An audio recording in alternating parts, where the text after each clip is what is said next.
Semoga sehat dan bahagia selalu ya. Kali ini Saka Movie akan ceritain film berjudul Kon-Tiki tahun 2012. Film ini menceritakan kisah nyata petualangan Thor Heyerdahl, seorang penjelajah asal Norwegia yang ingin membuktikan bahwa orang-orang dari Amerika Selatan bisa jadi adalah leluhur penduduk Polinesia kuno. Untuk membuktikan teorinya, pada tahun 1947, ia dan timnya membangun rakit kayu sederhana bernama Kon-Tiki, lalu menyeberangi Samudra Pasifik dari Peru menuju Polinesia hanya dengan peralatan tradisional. Film ini menggambarkan perjuangan ekstrem di laut, ketegangan menghadapi badai dan hewan buas, serta semangat ilmiah dan keberanian mereka menghadapi ketidakpastian. Gimana kisah serunya? Sebelum lanjut, jangan lupa like, comment, share, dan subscribe guys.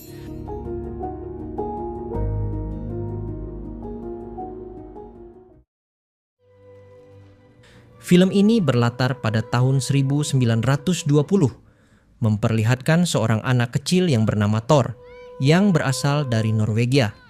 Ia ingin membuktikan pada temannya bahwa ia mampu menyeberangi sebuah bongkahan es untuk mengambil gergaji pemotong es. Teman-temannya sudah melarangnya, namun ia tak menghiraukannya. Dan ternyata memang benar, ia berhasil menyeberanginya. Namun tidak lama kemudian, inilah yang terjadi. Beruntungnya salah seorang teman Thor berhasil menolongnya, di mana Thor hampir tewas pada saat itu. Usut punya usut, ternyata anak laki-laki yang menolong Thor itu bernama Erik. Dari sinilah kita sudah tahu bahwa bocah ini punya karakter pemberani dan juga bersifat kompulsif, yaitu sebuah dorongan yang tak tertahankan untuk melakukan sesuatu.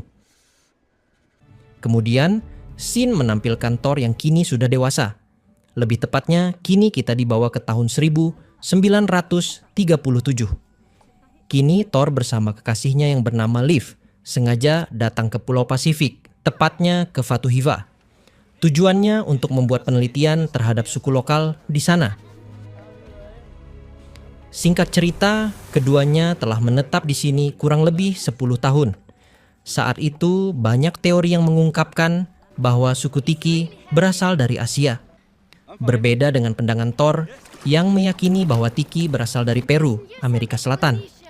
Teorinya tersebut didukung oleh legenda yang dituturkan oleh ketua suku Tiki, yang meyakini bahwa nenek moyang mereka berasal dari daratan timur dan dibawa ke kepulauan tersebut oleh sang dewa matahari. Tetapi dalam praktiknya, perjalanan nenek moyang suku Tiki ke kepulauan Pasifik tersebut hanya bermodalkan rakit dari kayu balsa. Setelah dirasa penelitiannya sudah usai, Thor dan Liv kembali pulang. Thor berangkat lagi ke New York untuk memperkenalkan teorinya tersebut pada sebuah penerbit buku. Kenyataannya, teori Thor tersebut justru banyak ditolak dan menjadi bahan tertawaan oleh para ahli etnograf. Para ahli itu tidak percaya bahwa Tiki berlayar dari benua Amerika sampai ke Fatuhiva karena orang-orang itu tidak memiliki kapal ataupun perahu besar.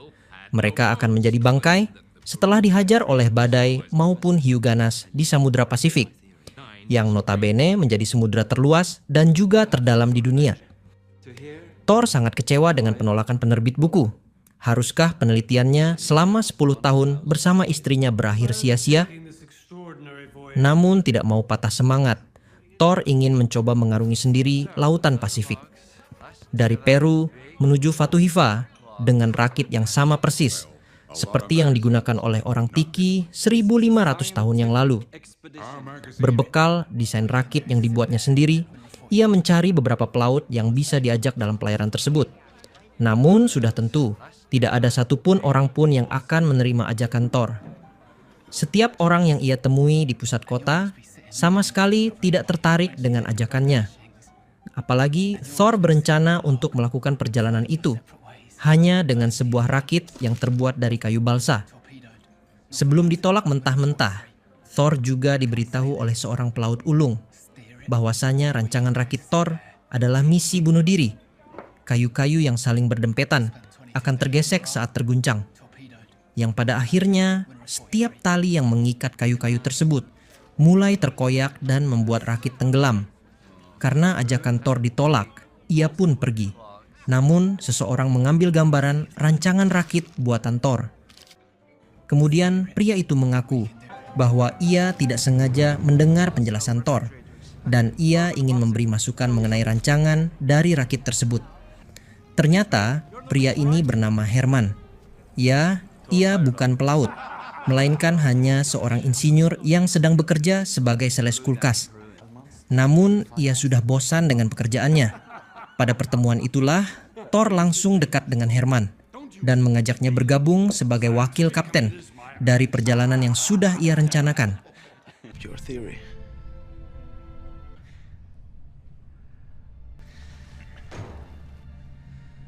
32 hari setelahnya, ia pun langsung memesan 2 tiket pesawat ke Peru untuk menjumpai teman-temannya yang sudah lama menunggu di sana. Namun ada hal yang harus Thor korbankan pada saat itu, yaitu Liv istrinya dan juga kedua anaknya yang harus ia tinggalkan.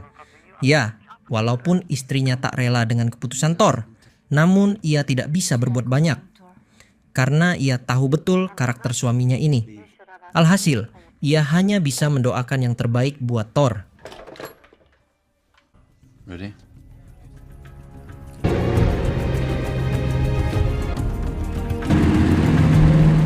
Sesampainya di Peru, Thor menemui 3 temannya yang bersedia untuk mengikutinya di dalam perjalanan ini.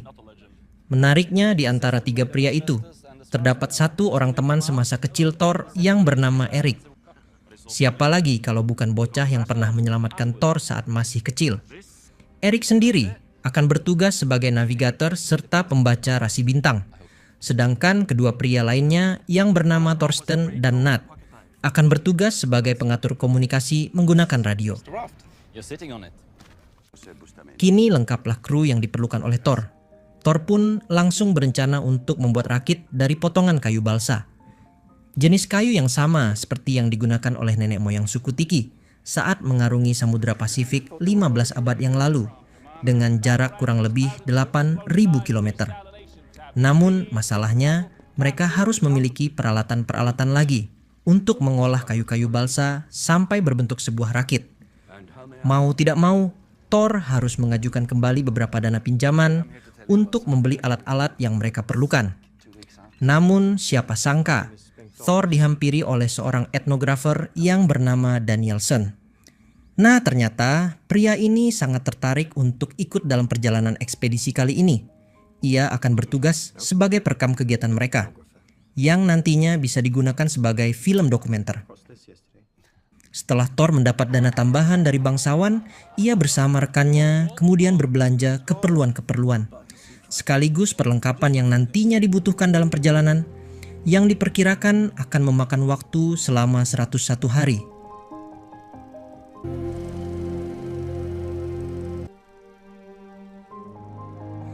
Tanggal 28 April 1947, mereka pun melepaskan jangkarnya. Dan hari ini akan menjadi hari bersejarah dimulainya perjalanan sebuah rakit yang diberi nama Kon-Tiki. Rakit ini sama sekali tidak mengandalkan mesin, melainkan hanya memanfaatkan hembusan angin yang berganti arah setiap waktunya. Di hari pertama, tidak banyak yang mereka lakukan, karena setiap orang masih sibuk dengan tugasnya masing-masing. Tidak ada gangguan, tidak ada hambatan, dan tidak ada suara bising. Semuanya terus meratapi hari pertama dengan waktu yang begitu cepat. Untuk pasokan makanan, mereka tidak terlalu ambil pusing, karena warga-warga Peru yang baik hati sengaja mengumpulkan donasi untuk memberikan berbagai makanan kepada mereka dalam perjalanan ini. Kemudian tak lupa pula, seorang rekan masih menyempatkan diri untuk membawa seekor burung kakatua dalam perjalanan ini. Begitu juga dengan Thor, ia melihat ada seekor kepiting yang bertengger di rakitnya. Nah, salah satu dari mereka yang bernama Nat sepertinya mengalami mabuk laut. Saat malam harinya, Thor yang sedang berjaga baru menyadari bahwa rakit ini mulai diikuti oleh segerombolan hiu. Hanya saja ia tidak ingin terlalu panik karena diperkirakan perjalanan mereka dengan jarak 8.000 km akan ditempuh selama 100 hari ke depan. Namun naas, mereka kemudian harus menghadapi sebuah masalah, yaitu badai besar dan juga gelombang laut yang begitu tinggi. Bagi mereka berenam, hal ini bukanlah situasi yang bisa diharapkan untuk selamat. Karena nyawa mereka sendiri hanya bergantung dari kekuatan sebuah susunan kayu yang diikat sedemikian rupa. Apalagi dengan kurangnya partisipasi dari seorang kru yang sedang sakit. Hantaman angin dan juga tingginya ombak di Samudra Pasifik membuat Thor sendiri harus terjebur ke dalam laut. Beruntungnya, ia masih bisa diselamatkan oleh Eric untuk kedua kalinya. Seusai serangan badai sepanjang malam, gubuk kecil di rakit Kon-Tiki pun harus hancur sebagian. Tapi tidak untuk lapisan kayu yang menopang rakit ini. Dan alhasil mereka masih bisa melanjutkan pelayaran tersebut.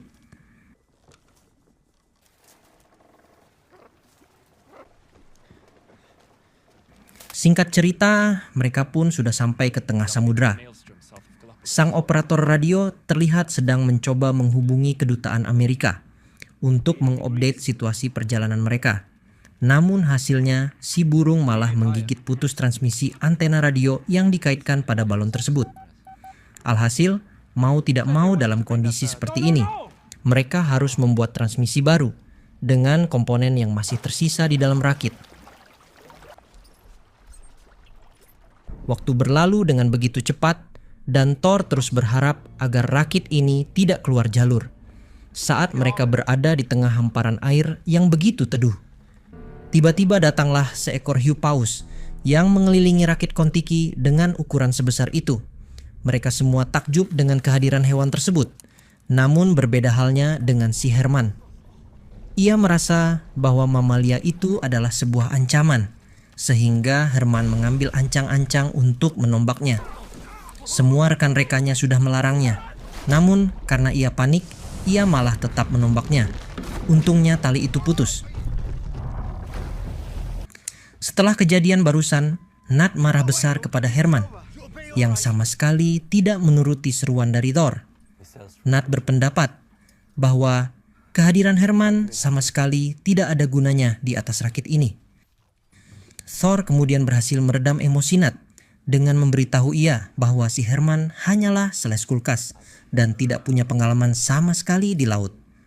Jadi, maafkanlah saja dia. Malam harinya, Herman tidak sengaja melihat bahwa sebagian ikatan kayu-kayu ini sudah putus.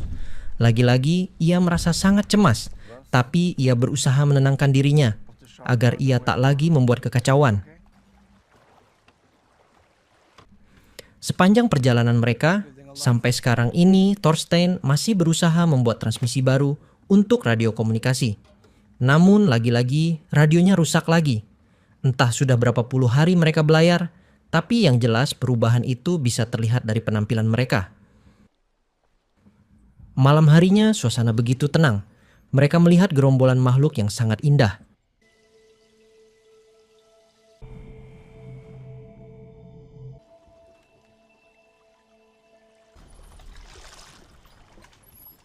Esoknya mereka berencana mengecek keadaan bawah rakit. Orang Swedia pun turun. Beberapa menit kemudian, karena panik, ia tak sengaja mengorek kayu bagian bawah rakit Kon-Tiki, yang ternyata kayu yang terendam itu sudah menyerap air. Dari sini Herman kembali mempertanyakan kekuatan rakit Kon-Tiki, yang kemungkinan terburuknya bisa menyerap air sampai tenggelam. Begitu juga dengan arah. Sepertinya rakit ini tidak lagi berada di koordinat yang semestinya. Mendengar hal itu, Thor mulai sedikit gusar terhadap Herman. Ia terlalu banyak ngoceh, sedangkan kegunaannya di rakit ini tidak begitu penting. Singkat ceritanya, tepat pada 17 Mei 1947, transmisi sinyal yang sudah diperbaiki oleh Thorstein dan dibantu oleh si Eric sudah bisa berfungsi lagi. Thor melaporkan kabar mengenai perjalanan mereka kepada kedutaan Amerika yang terhubung pada saat ini. Tidak sampai di situ, Thor juga berniat untuk merekam teman-temannya yang setia mendampingi rakit Kon-Tiki selama berlayar sampai sekarang. Walaupun pada akhirnya ia tak bisa berbuat banyak setelah hiu putih kembali menghampiri keberadaan mereka, sehingga Thor dengan cepat ditarik oleh rekannya.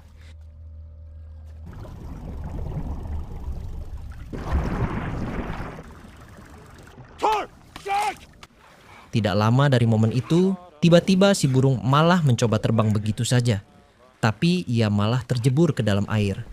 Alhasil, kumpulan hiu itu menerkamnya. Nat yang melihat detik-detik kematian si burung gede itu, ia pun merasa emosi dan nekat untuk menangkap salah satu hiu dengan tangan kosong.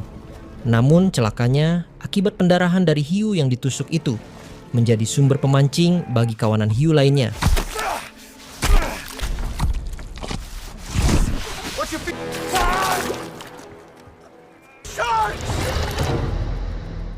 Dari situlah Herman semakin menyerah dengan kekuatan rakit ini. Dan ternyata si Herman sedari awal berlayar ternyata menyembunyikan kawat. Saat mulai merasa genting seperti ini, ia menyarankan Thor agar menggunakan kawat ini sebagai pengganti tali. Akan tetapi, Thor bersikeras untuk tidak menggunakan kawat. Melihat hal itu, Herman langsung down pikirannya. Ia sangat kecewa, kemudian pergi dari hadapan Thor. Tapi lagi-lagi ia malah terpeleset ke dalam laut dengan tubuh yang sedang berlumuran darah ikan. Sontak teman-temannya bergegas menolong Herman. Nat langsung terjun ke air untuk menolong Herman, walaupun ia sendiri sempat kesal dengan tingkah Herman. Thor mulai merasa tidak habis pikir bagaimana bisa ia memimpin ekspedisi ini kalau dirinya saja tidak siap untuk menolong temannya. Dan ternyata Thor adalah orang yang takut air dan dia juga tidak bisa berenang sama sekali. Selang beberapa puluh hari setelah itu, mereka semua melihat permukaan samudra yang begitu tenang. Di momen inilah Eric memberi kabar baik kepada Thor bahwa rakit mereka sedang berada di jalur yang benar, tepatnya di jalur selatan Khatulistiwa dan dalam perjalanan ke wilayah Polinesia. Tentu saja kabar ini menjadi kabar paling bahagia bagi mereka berenam. I'm sure. We're on the south. I knew it, you see? No, you didn't. Dengan segala rintangan dan juga hambatan yang sudah mereka lalui bersama, akhirnya mereka di jalur yang benar. Meskipun kebahagiaan ini tidak lagi bisa dirasakan bersama si burung yang sudah dicaplok hiu, namun masih ada sekepiting peru yang ternyata masih bertahan di rakit Kon-Tiki. Seiring berjalannya waktu, mereka terus-terusan memberi kabar melalui radio mengenai perjalanan mereka. Baik itu tentang segala hal yang mereka lihat, yang mereka rasakan, maupun yang mereka takutkan.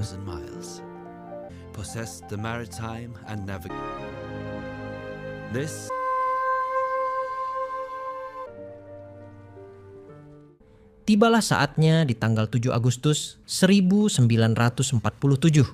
Thorstein yang lagi sikat gigi tidak sengaja melihat seekor burung camar yang sedang terbang di sekitar mereka. Dengan adanya kehadiran burung camar, mereka mendapatkan tanda bahwa letak daratan tidak lagi jauh dari posisi mereka pada saat ini. Namun masih ada satu hal yang harus mereka hadapi, yaitu tumpukan terumbu karang yang mengelilingi Pulau Fatuhiva. Dan terumbu itu akan menyebabkan rakit ini kandas. Di titik inilah peran Herman sebagai sales kulkas yang tidak memiliki pengalaman di laut langsung ditunjukkan kepada mereka berlima. Herman berkata bahwa ia mempunyai sebuah teori. Teorinya itu adalah dengan menunggu ombak yang ke-13, yang notabene pasti ombaknya lebih besar dari ombak-ombak lain. Kemudian jika sudah mendekati terumbu karang, maka mereka harus melempar alat-alat berat yang bisa dijadikan sebagai jangkar sementara. Kemudian di saat gelombang hitungan ke-13, maka tali jangkar harus dipotong, sambil berharap rakitnya meluncur bersama gelombang dan melewati karang. Namun tidak lama dari pembicaraan itu, momen yang paling ditunggu pun sudah tiba, dan mereka melihat sebuah pulau di depan sana. Thorstein langsung memberitahu kedutaan Amerika. Apabila tidak ada kabar selama 36 jam, maka dipastikan mereka semua sudah berada di sekitar Pulau Fatuhiva. Mereka semua mengiyakan teori dari Herman. Singkat cerita, tibalah waktunya bereksperimen dengan teori tersebut. Di waktu yang tepat, mereka menurunkan jangkar. Mereka mulai menghitung setiap ombak yang datang. Namun, sialnya di hitungan ombak ke-9, tali jangkar malah putus, dan rakit pun harus tersangkut di antara terumbu karang. Sampai pada akhirnya, ombak yang ketiga belas pun mulai datang. Kemudian menghantam rakit Kon-Tiki hingga melewati pagar terumbu karang.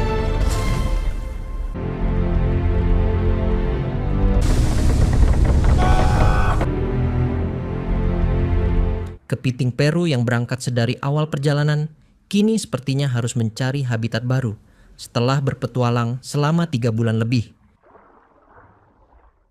Disinilah Thor kembali berlari, mendahului teman-temannya yang ada di belakang. Tapi kali ini, Thor tidak lagi berlari sebagai anak kecil yang nekat melompati bongkahan es, karena ia kini sudah menjadi seorang penjelajah. Siapa yang menyangka, pembicaraan yang awalnya dianggap mustahil, hari ini terbukti dengan bukti nyata. Di sana Thor juga mendapatkan kabar yang kurang bahagia, yang mana ia membaca surat dari istrinya yang diamanahkan pada Erik untuk memberikannya kepada Thor saat sampai ke Fatu Hiva. Isi surat tersebut begini guys. Kekasihku Thor, kau berhasil. Kau berhasil membuktikan apa yang dikatakan Tiki kepada kita waktu malam di Fatu Hiva.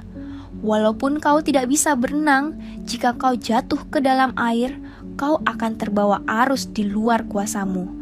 Kau mungkin mengira aku ada di Tahiti dan menunggumu. Karena apa yang seharusnya menjadi hidup kita ternyata hanya milikmu seorang. Kau hanya menjadi dirimu sendiri dan kau akan menghabiskan waktu untuk mengejar matahari terbenam.